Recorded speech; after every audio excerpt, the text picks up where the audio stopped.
Welcome to the Flip in the Barrel podcast, the podcast where we deep dive into the stories of energy leaders across our industry and find out more about their career and life journeys. Today on the podcast, we have Josetta Jones. She is Chevron's Chief Diversity and Inclusion Officer. Josetta served as the chair of Chevron's Law Function Diversity Council, focused on promoting diversity and inclusion in the legal professional, both inside and outside of Chevron. If you missed our event back in April, Josetta was also a speaker on our first panel, our keynote panel. Absolutely phenomenal story. Not to mention, she has received many accolades and awards throughout her career in the diversity space. One being the Diversity Champion Award from the Bar Association of San Francisco's Barristers Club's Diversity Committee. Hopefully, I didn't just butcher that, Josetta. Um, but I just cannot say enough about how incredible Josetta is. And you're going to really hear a lot about it today and kind of how she grew up, where she's from, how she got to where she is today. But she really does embody everything about diversity that you can think of and really having that inclusive mindset, which we always thought was really important in her story. And she shares that with us today on the podcast. So thank you so much, Josetta, for not only spending time with us back in April at the event, but spending time with us today to share your story with all our listeners. Well, Jamie and Massiel, thank you so much for the invitation to be on Flipping the Barrel. My gosh, I feel so honored to be here because I've seen the other women that have been on your podcast, and they're also inspiring. And not to mention that the event back in April was amazing and inspiring. And there's nothing like looking out into a ballroom conference, not just a conference room, but a ballroom full of women and a few men sprinkled in there who were dedicated to flipping the barrel and promoting more women, particularly in the oil and gas energy space. Well, thank you again, Josetta, for being here. We cannot wait to find out a little bit more about you and your upbringing. You know, you grew up here in Houston with a loving family of scholars. You told us about your parents and how they were both doctorates, and they definitely pushed you into making sure that you had a really good education and a good career, which we'll get into. You have 2 degrees, so it shows that like really it was instilled in you from a young age that school was everything. Can you tell us a little bit about what it was like growing up with 2 extremely smart parents? Well, as you can imagine, it was not easy in the household because they always pushed me and they pushed my sister to apply ourselves, to do better, to not limit ourselves, to really say that we could do really anything that we set our minds to. So my dad would query me about because he got his doctorate in zoology, and so he studied parasites and crows, and so he knew a lot about bugs, and he would always question me, like, do you know what that bug is? I don't know, Dad. Well, it's a beetle because it has, this type of body, or this is this. This is not, that's not a mosquito. That's what is it? A crane fly, which looks like a big mosquito, but it's really not a mosquito. It's a crane fly. And so all these things, and sometimes you were just like, man, can I get a break? I just want to listen to the radio. But it's really good because now when I see the different bugs, I'm not squirming about them. I mean, he just really installed this kind of love and appreciation of nature, and kind of this symbiotic relationship that nature has with us. And then my mom was a professor. My dad was a university administrator at Texas Southern, and my mother was a professor at the University of Houston downtown. She went back and got her doctorate when I was growing up. And so mom taught business communications, and she would scrutinize my writings, good, bad, or otherwise. And I remember I had written this letter. This is in the last few years. She had been diagnosed with cancer and had had surgery, and she was recuperating at home. And I had this letter that I was writing to a manufacturer of ovens, because mine, so it sounds really trite, but mine was not heating like I thought it should. And I look up and she's over there with like a red pen over on the, like on the TV tray, like marking it up. And so, even as she was not only older, but recuperating, she very much had this desire to make sure that whatever we put out, whatever I put out, my sister put out, was very reflective, and that really hit home. So I really appreciate that sort of intentionality that my parents had, and being really not just saying, oh, that's good for the sake of saying it's good, but really making you work hard for what's good and what's right.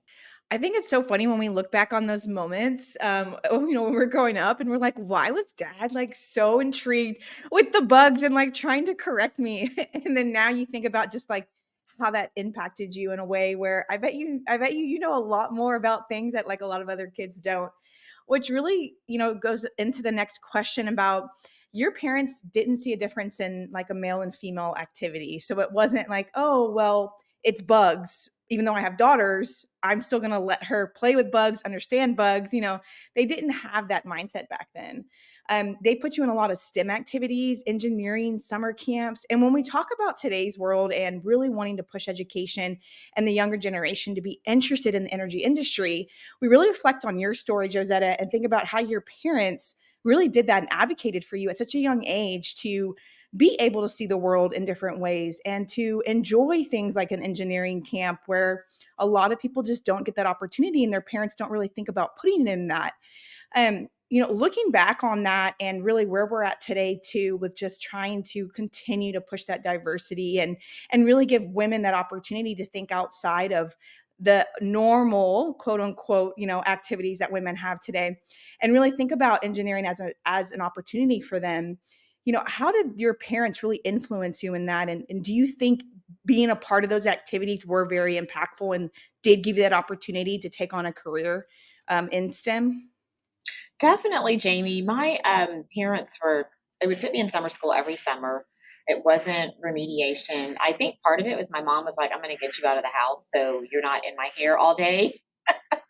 Anyway, nonetheless, I went to summer school every summer, starting in elementary school, and they would always instill like you can take one fun sort of activity, and then you can take something that's like either a math or science. Even in elementary school, they were like, you can take, and the fun might have been a language. I know I've like taken Spanish, but then they would have me in math. As I progressed into middle school, I went to an engineering camp and a science engineering camp, and that was for 4 years, and that was pretty much like all chemistry, physics, math, and the like, and then rounding out with another like set of like um, it was summer school for high school students at Rice University. I don't know if they still do it, but it was great because you could take different things. And so again, I would have a fun and then something that was a little more serious. And my parents' perspective was that science and engineering were areas that were not going away and that there would always be a necessity for scientists and engineers. Now, of course, there's a necessity for content and communications because you've got to be able to communicate that, but they really felt like get something really foundational because all the other pieces will likely overlap and touch science and engineering. And I found that they did. Like you have to be able to tell a story when you're a scientist or an engineer. And so you need to be able to communicate whether you're doing it by writing or visually or orally. There's something that has to be done to communicate. And so my parents thought that, well, you can come back and pick those pieces up, but you may not have the desire or even the energy, I would say, to focus on a science career or a science discipline later on in life. And I think they're right because I think there's a tendency to, you'll want to highlight or you'll want to kind of lean into some of the other communication aspects. But when I was younger, the science was like, let me just go on and get this done. And so I really appreciate the fact that they were so insightful to say that this is where we have this next necessity and need. And that's probably because they were, as I'm finding out, a lot smarter than I was at the age of 15 or 16. And we know when you're like 15 or 16, you think that you are, that you know everything and your parents know absolutely nothing. Don't we all think that at some point? I remember when you told us that initially when you were younger, you had this love for passion in broadcasting and you wanted to be on the news and on TV, and you actually had the chance to, I think, like be an intern and actually be on the news and do your, I think it was like, yeah, like kids were allowed to do that back then in a certain program, and you actually did that. But again, to your point, your parents were smarter and they really wanted you to have a STEM degree. And then, yeah, if you wanted to continue your passions later on, that was okay, but they really pushed you to not continue that like TV personality, which I swear, even we mentioned it on the panel, I could totally see the Josetta like show today. Like I could see it. I would love it. I would absolutely love it. And so what I found though, Maziel, is that actually I do a lot of engagements that require that kind of broadcast skill set more than I ever anticipated. And so my mother really had a lot of foresight to know that, yeah, you're not putting it aside, you're just developing another aspect of what you have because you can bring it all in. And I do just that. And I guess she considered like you just spent 3 years, because it was 3 years reading the news and then 1 year with a kids talk show. So I guess in many ways that was my 4 year degree in communications. And so then I went on and got a 4 year degree in engineering. So, actually, on that topic, so you studied chemical engineering, and through the summer, you had internships in refinery plants, and you actually got your first job in one. You mentioned that there was not a lot of women in that refinery plant where you started, and even less women of color. I believe you mentioned there was one lady. What advice do you have for those who are just joining the workforce and they don't feel represented? They don't have anyone in the room or even in like the entire building that looks like them. I know that can be difficult, especially when you're first starting out, because you really feel like an outsider when, especially if there's no other women or other women that look like you. Can you tell us a little bit how you coped and like were able to kind of navigate that alone? Yeah, that's a great question, Maziel. And I've been thinking a lot about that, especially as we have our intern class come in every summer. And so I worked for a petrochemical company and we made intermediate petrochemicals at the plant that I was at. My team was great. And there was another Black woman who was, I don't know, she's probably like 8 years older than I was, but she had been out of college for a few years and navigating. And so she took me under her wing. There was another intern that was there who was actually an older intern, and she happened to be a Black woman. She took me under her wing, and they kind of helped to navigate and speak up. But the great thing is that the team that I was on, the engineering team, they were very inclusive as well. And there were a lot of men, there were white men, and very inclusive. And Josetta, we're going here, or you can come see this.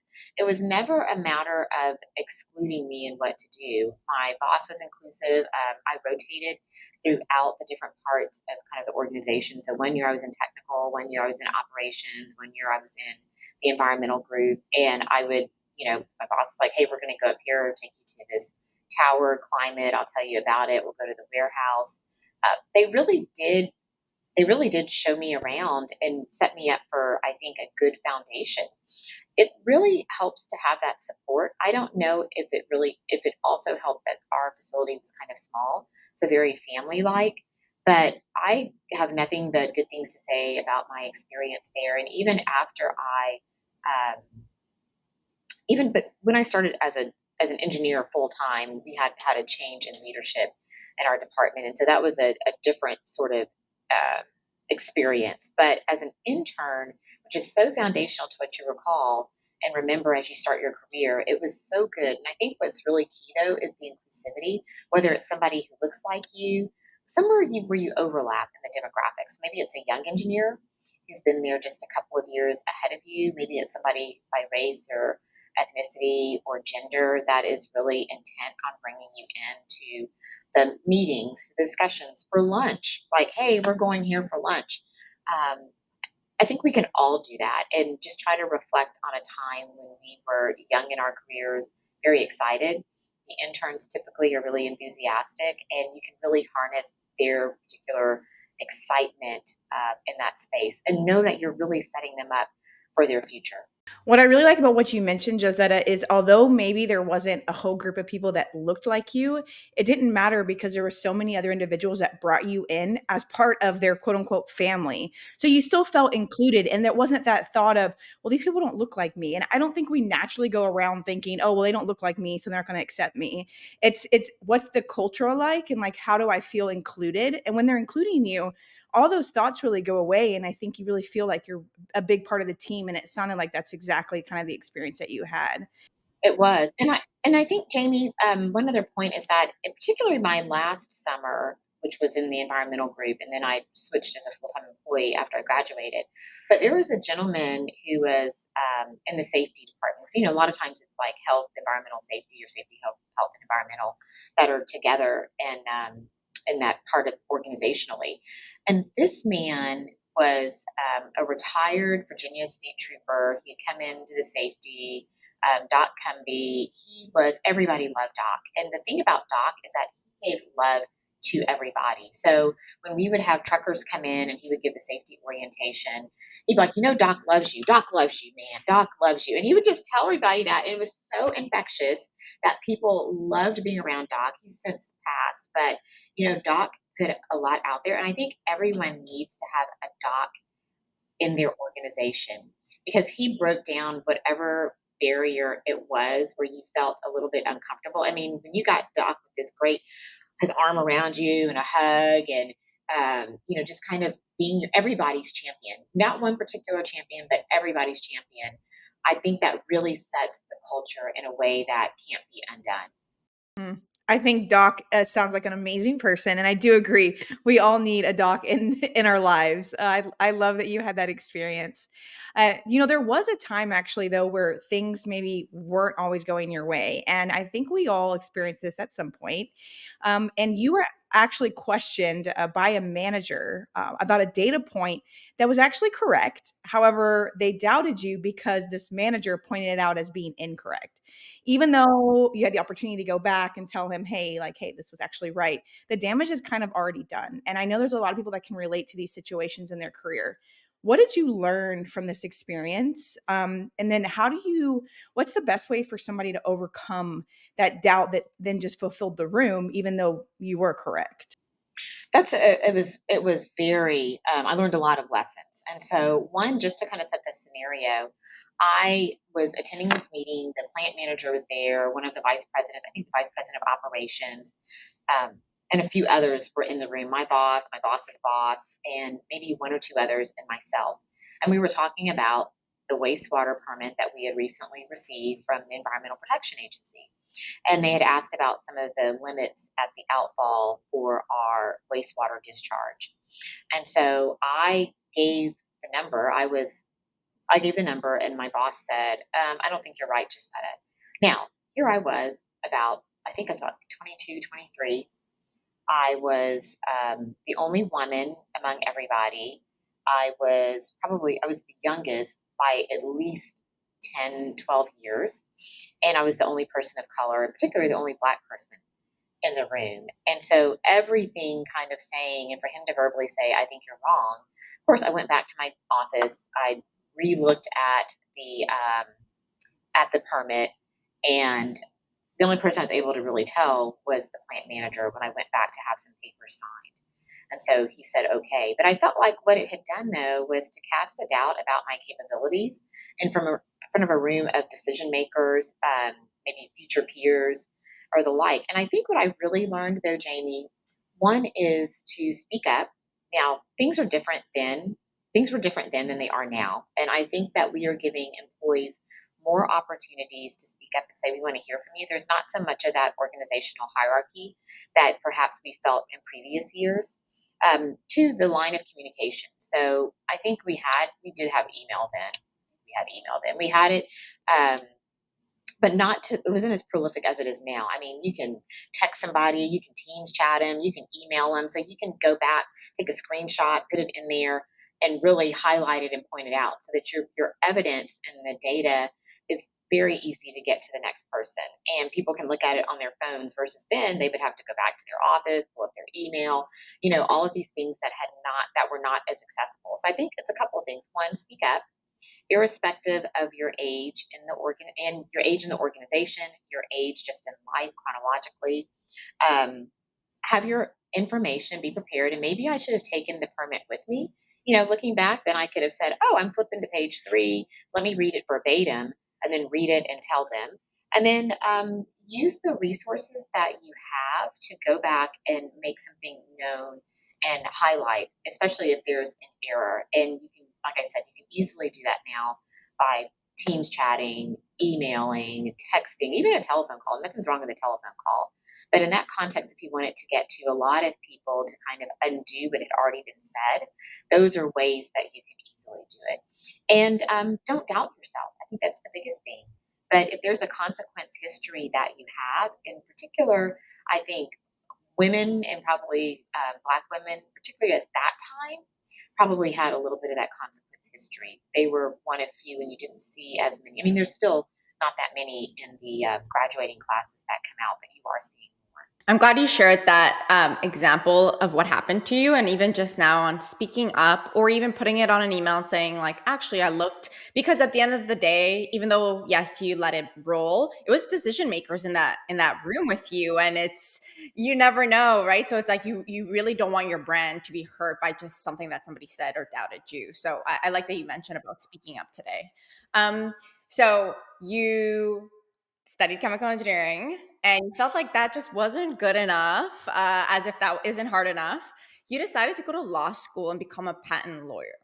First of all, what made you decide to do that? Like, did one day did you wake up and go like, chemical engineering just isn't for me. I'm going to go, climb another mountain and become a lawyer, as that is also a huge thing to do, especially right after you graduated and you worked already as an engineer. And today you are, the chief D&I officer at Chevron, which is the top 1% of employees in a huge global company. So obviously there's something in you of just, you can climb mountains and get to the top of anything you really put your mind to. My thing is like, have you ever sat down and reflected on like, what are some things that Josetta has that makes her so successful? Is it mindset? Is it work ethic? Like, tell us, what is that recipe that you have for being so successful in anything you do? Well, I think you're very kind, Maziel. I'm out here like everyone else, just trying to hustle, like everyone else. I think part of it is a support system.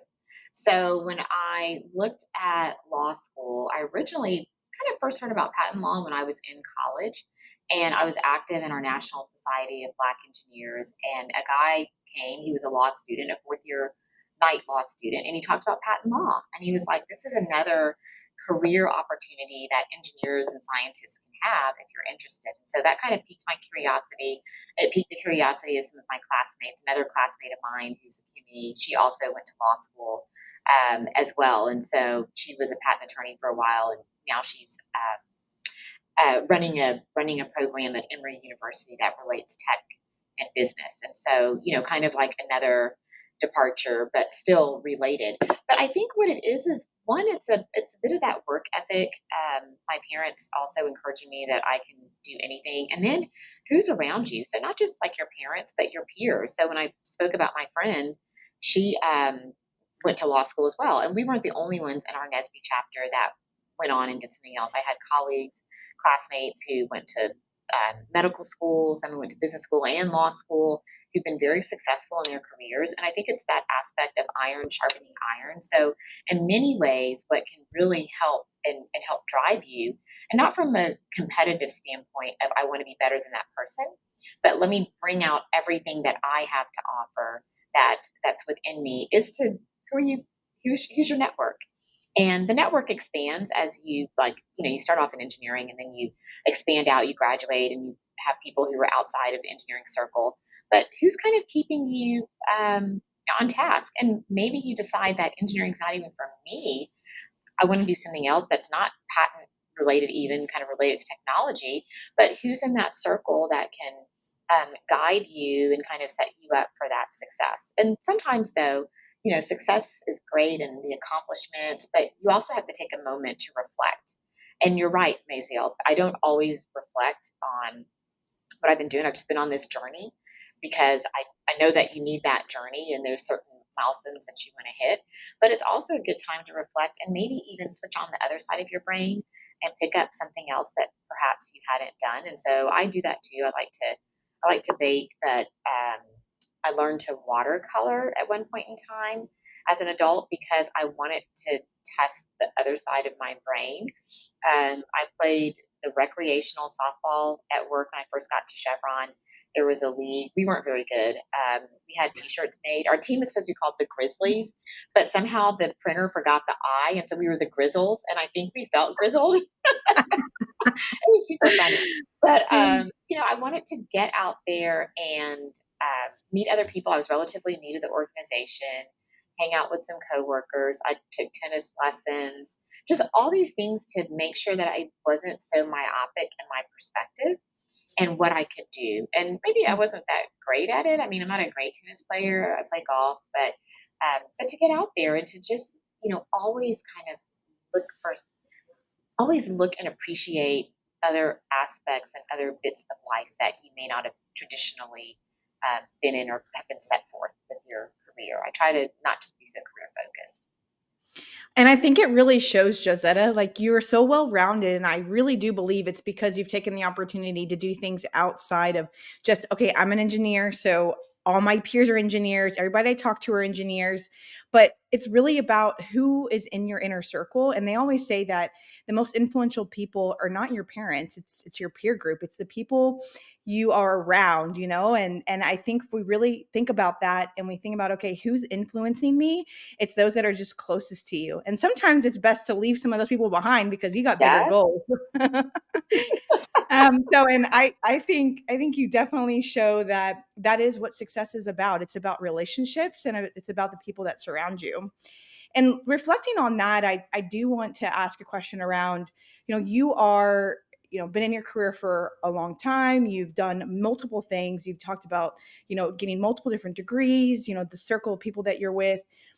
What do you think is really holding women back from their career today? You've made it to this successful spot, but there's still a lot of women that, maybe aspire to be there, but still struggle with certain aspects. Is there a quality or something that you think might be consistent across some women that you meet, or is it still just a societal thing?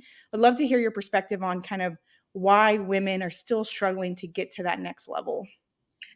Jamie, it's a great question. And doing this work, particularly in the D&I space, and being able to interact with so many women here at Chevron, I think some of what continues to hold women back, headwinds. There's no denying that there are headwinds. The appetite to perhaps even go into a STEM career, and unfortunately, I don't know what the numbers are for women starting STEM professions, but I know what our demographic of women is here at Chevron. I don't know what the graduation rate is, but I feel like there are headwinds. And I feel like in many ways there are decisions made or thoughts that are unconscious biases, perhaps conscious biases, that, oh, you're a woman, you can't do that. And why would you want to do X, Y, and Z? Why would you want to be a welder? Why would you want to be a petroleum engineer? Why would you want to do this hard and be out, especially like petroleum engineering, when you're on the upstream side of the business, the downstream side too? I mean, neither one is particularly glamorous, but why would you want to be out on an offshore rig or onshore on a site or at a refinery 24/7? Don't you want to have children? And I think it's really about, because people will assume that, oh, you can't do it because you're a mother, but no, it's like we just need to have the right structures in place to help us achieve that. And why wouldn't you? I look even at my mom, and I think part of the reason that, one, it was her own, she wasn't in the engineering or science space, but it was her own desire to have a completely fulfilled and well-rounded life. And I think she realized that, hey, after my children are at a certain point in age, what am I going to be doing for me? They're going to be off exploring the world. And I mean, not even just exploring the world like on a plane, but even when you're elementary school and you're learning and you're growing so much and you're developing your friendships and all these other activities. And I feel like women sometimes that we become very silent in that because the children get cast forward, the men are kind of out there fulfilling their careers, and women want a fulfillment as well. We are in a modern day society when women want to have fulfilled lives, irrespective of what they decide to go into, whether it's opening a coffee shop or being a scientist or any of that. And so I think a lot of times that we still have those barriers to overcome with the headwinds of what people think that we're capable of doing. And I was on I traveled quite a bit for work, and the other day I was on a flight from Mobile, Alabama back to Houston, and I looked in, and the pilots are both women, and the flight attendants for women. And I'm going to tell y'all, it was a nice, smooth landing. And we had a little bit of disturbance of weather here in Houston. But the last few flights before that, they had been kind of like a rough, like hitting the ground. And so I thought, well, that's because the women were out there flying the plane. But I think what women bring and what organizations need to really fully appreciate is that we bring a different level of empathy, compassion, support, um, community to organizations that aren't always there with men. And maybe that goes back, I'm no anthropologist, but maybe that goes back just to kind of how women and men, moved in society previously. But I think those are aspects and qualities that are very innate to us. And I think it makes for a really enriching and a dynamic workplace. Thank you, Josetta. Just so well put.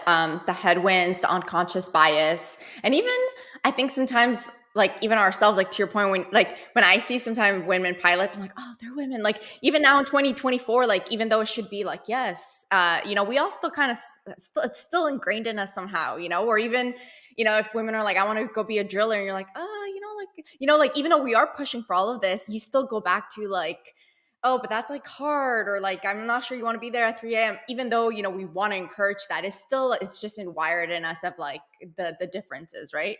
But I'm so glad that you mentioned that. And then another topic we wanted to get into, very related, is children and families, etc. And I'm so glad that on the panel you were that voice for women who don't have children, because sometimes they don't feel seen or represented. We always talk about like working moms and how do you do it, et cetera. And sometimes we isolate those women who don't. And I know so many women who don't have children came up to us afterwards, and we're so thankful that you were on the panel, because they were like, for once, someone's speaking up for us. And it's either whether they couldn't have children or they just simply didn't want to have children. And so we wanted to ask you a little bit on, you had mentioned that you just you didn't find the right person to have children. It wasn't necessarily that you were against it. And something that was really intriguing is you mentioned you wish the freezing your eggs was a thing back, then, or it was more popular than it is now. I hear it all the time now. A lot of friends saying like, I'm going to go freeze my eggs because they put their career first or for whatever reasons they want. We would love to talk about this subject because it's not spoken about enough. But what are your thoughts on freezing your eggs, and what would you have wished to have known earlier, I guess? Yeah, it's really interesting because it wasn't talked about a lot. And I just think how how people are having families. Not just women, there are same sex couples that are men that are having families. There are non binary couples that are having families. And I think that having families looks completely different than it did when I started my career. And I wanted 3 children. I wanted to have kids at 28, 30, and 32. I guess I felt like that was a good age, but that didn't happen. So it wasn't that I was against kids, but life lives. And I think part of life lifing is that you have to be comfortable with that and to know it's okay. But when you feel like you're not being seen or a voice is represented, that you can feel very much in the shadows. And we fight to be out of the shadows all the time. But I remember when I was in my early 30s, a doctor said, oh, if you're not married, you need to hurry to get married because, your fertility decreases with age, and it starts like about this age. And so I kind of felt like he was saying too much, like, man, you're just doing way too much. Please, that's just too much. In fact, I think I only went to him once, and I switched doctors. But the reality is that he did know about your fertility. But I think the options that you can even decide to freeze your eggs now, people didn't talk about that then. It was around, but it just wasn't spoken about. And now I won't stress very accepted, but it is an accepted practice with respect to planning to be a parent. And I think that women who are opting to focus on their career, particularly in that age, it seems like when you get to a certain age, maybe in your mid 40s, that a lot has settled down with getting yourself established in your career. And so but it's not probably ideal for starting a family then. So everything comes at once. It feels like you graduate, you get your job, and then like you're in your early 30s and you're like, oh my word, I need to start a family because, as the doctor said, your fertility starts to go down. I need to be at work like all the time or show up and take these hard projects and be crisscrossing the globe because I'm trying to advance in my career. And that can add to stress. It can add to, just your own sort of well-being not being taken into account. And so to be able to postpone perhaps having children can be really beneficial. I know that there's a lot of benefits that, not just, I mean benefits in the terms of your health benefits that organizations offer with respect to having that sort of service with harvesting eggs and keeping them. And so I think women should really lean into all of the opportunities that are out there. Whether I would have done it or not, it's a whole different story, but at least to know more about it, because I understand that you have an influx of hormones and, that can impact how your body responds and everything else in terms of the whole procedure for harvesting and freezing eggs. But it's something that can be done and women do it. And I think it gives you tremendous flexibility, and it takes perhaps that pressure that you might feel from society and your families to actually focus on your career while also having the opportunity to start a family. And there's so many women that go into careers. You probably figure that, hey, I've just spent 4 years getting my bachelor's in petroleum engineering, chemical engineering, mechanical engineering. And then I'm coming out, or maybe you decide to get a master's or a doctorate, and then you're like, oh, I did all that, and now I'm about to start a family. And that can feel like it's pushing back what I've been working and told that I can do, because all the while we're giving messages to young women that, hey, you can have a career in STEM. So I don't think that women should have to feel that they have to give up something. But the way science has advanced now is that you can still, have your family, have your career, and really have that community. Josetta, I thank you so much for sharing this piece, because it's so important. And I can't even tell you the amount of people that I know that have frozen their eggs or have done IVF or so many different things that we never really talked about before. And it's so important to voice these things and also talk about these experiences so that everybody knows that there is an opportunity for that. And I am seeing more now, like companies giving and having actual benefits towards women being able to have those opportunities. And then when you put it in perspective, when you talk about graduating, job, then kids, the way that you just listed it, it really like even overwhelmed me, because I was like, oh my God, you're so right. It's literally like bam, bam, bam, bam, bam, bam, bam. And then you're like, what? Like I didn't even have time to like think about step one. And so it's so true. And with the push to advance women, it's even more pressure. So I Yes. really love that you shared this and it giving it an option, because I do think it's something that women are utilizing today, and we need to normalize that as an opportunity for women, and that it's okay if they want to advance in their career and have children later. Should be completely acceptable. And to close, as the head of D&I for Chevron, we did want to ask you, it's a challenging space right now in D&I. We're really trying to push the envelope here. And there's some companies that are definitely excelling. I'd say Chevron's probably top of the list. And then there's some that really probably need to take a second look at what they're doing and in different aspects.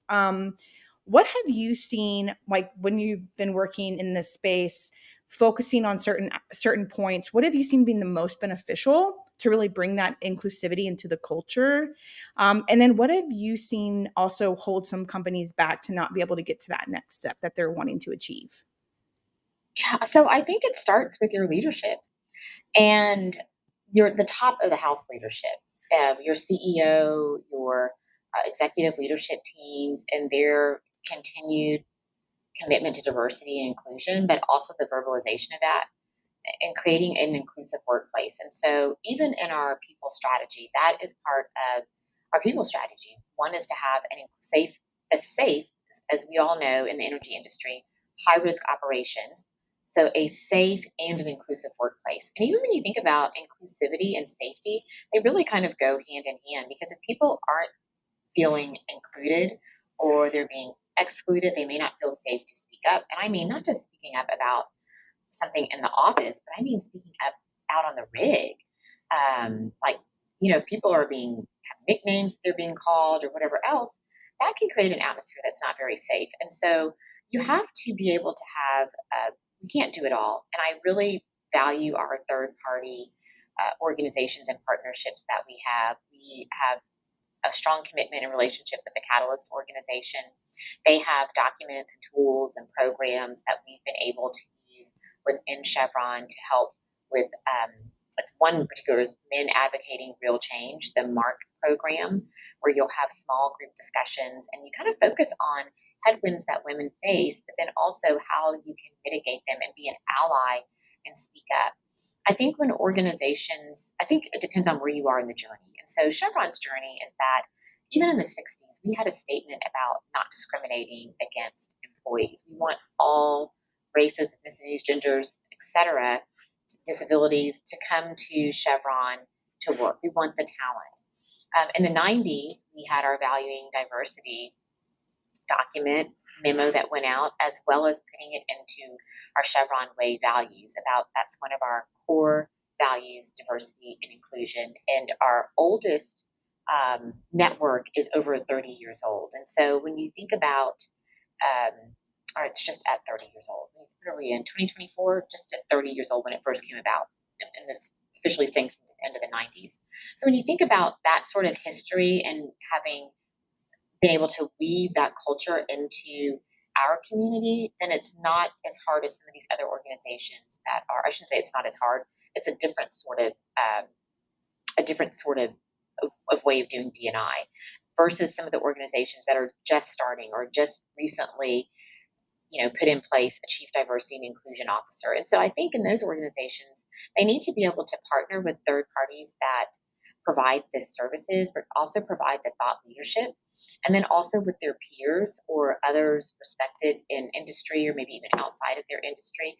I would say preferably industry because you have the similar sort of workforce. And so you can apply it similarly versus if you were in an industry that might be 50% women versus one that is 30% women. But it's that act of humility and to know that you don't know everything and that you will need others to help you along the journey, whether it's allies to support the mission that you're trying to achieve, or whether it is a third party on the outside that's able to help you with that sort of programming and the resources that you may not naturally have. I really like, you pointed out something I didn't have thought about before. And when you look back on even Chevron's journey, it's like a 30-year journey so far. So it's hard to compare a Chevron to X, who's like, literally, I just started 2 years ago. And then we're already pushing them to be like, why aren't you the same as, Right. these big majors? And they're like, we literally just incorporated this. Right. Yeah. Right. So I think, the way that you had put that in perspective, even when I was listening to you, I was like, oh, that's such a valid point. Y'all started so long ago, but it really, to the overall arching thing here, it's leadership, and the leadership knew it way back then. And 30 years ago, they knew that was important. Stop work authority is important, and having inclusion and making sure everybody can say stop work authority and be on location and be respected to do that is important. And so I think that's a really valid point that you brought up, and just the journeys of each company. But Josetta, today, listening to you talk again, I swear we could go on for hours. Massiel and I always have loved your story, from the very beginning, and just growing up with such strong parents, to really emphasizing that fact that there's really anything you can do, from the engineering schools to even the fun activities your parents allowed you to do or put you in. It really showed like the growth in not just your education, but you personally. I couldn't see a better role for you today. I think you really do embody everything that diversity and inclusion officer would have. And you also are very open to talking about your biases and things that happen to you and experiences that happen to you. And I think that makes you so approachable and relatable. And so I just want to say thank you again for coming on the podcast, Josetta, and sharing your journey with us today. Thank you so much. I am just such fans of Flipping the Barrel, and I wish Jamie, you and Maziel much success. And also when the baby comes in 2 months. Yeah. Thank you so much, Josetta. Thank you. And if you enjoyed this episode and you'd like to help and support the podcast, please subscribe, leave a rating, a review, and to stay up to date with all things FTB, you can follow us on Instagram at Flipping the Barrel or on LinkedIn, Flipping the Barrel. Thank you again for tuning in, and we hope to catch you on the next episode.